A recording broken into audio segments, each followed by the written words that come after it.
আসসালামু আলাইকুম রহমতুল্লাহ। আপনাদের জন্য নিয়ে আসলাম নতুন একটি রেসিপি। সেটা হচ্ছে বেগুন চচ্চড়ি ডিম দিয়ে কিভাবে করবেন। যারা ব্যাচেলার আছেন তারা দেখে নিতে পারেন আমার মতো।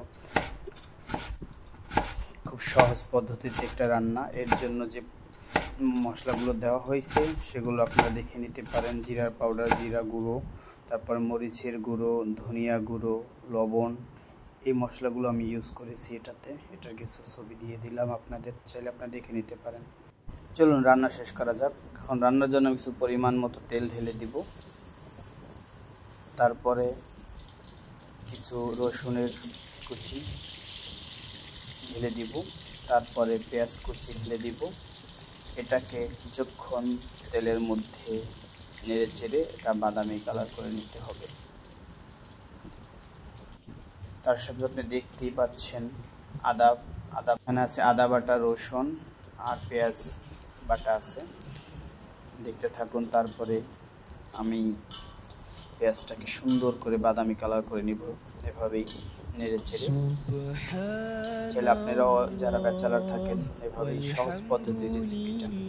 এখন আমি কিছু পরিমাণ মতো হলুদ পাউডার দিয়ে দিব, তারপরে পরিমাণ মতো লবণ দিয়ে দিব। দেওয়ার পরে ভালো করে সুন্দর করে নেড়ে চেড়ে এটার সাথে মশলাটা মিক্স করতে হবে কিছুক্ষণ, এভাবেই করতে হবে। তারপরে হচ্ছে বেগুনগুলো ঢেলে দিব। বেগুনগুলো এভাবে তেলে ভেজে নিতে হবে একসাথে। আপনারা চাইলে বেগুন, হলুদ, লবণ এগুলো আলাদাভাবে করে নিতে পারেন। আমি একসাথেই করে নিলাম সহজে। আপনারা এভাবে বেগুনগুলো তেলের মধ্যে ভালো মতো, তারপরে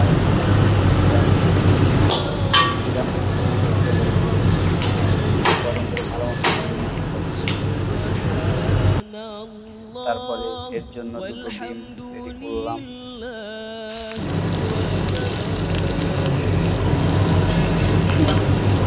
আদা বাটা, পেঁয়াজ বাটা,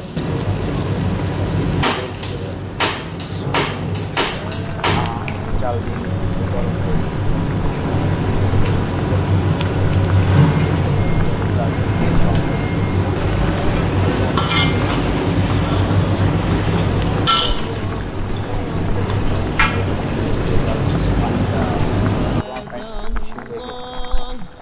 এখন এই জন্য এগুলো সিদ্ধ হয়ে গেলে এগুলো একটু উঠিয়ে নেবেন আলাদা একটা পাত্রে।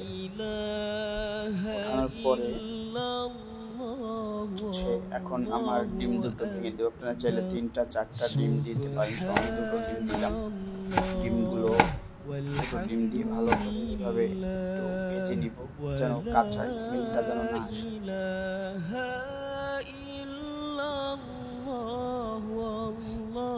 এভাবে সুন্দর করে নেড়ে ছেড়ে নিব, কাঁচা গন্ধটা যেন না থাকে।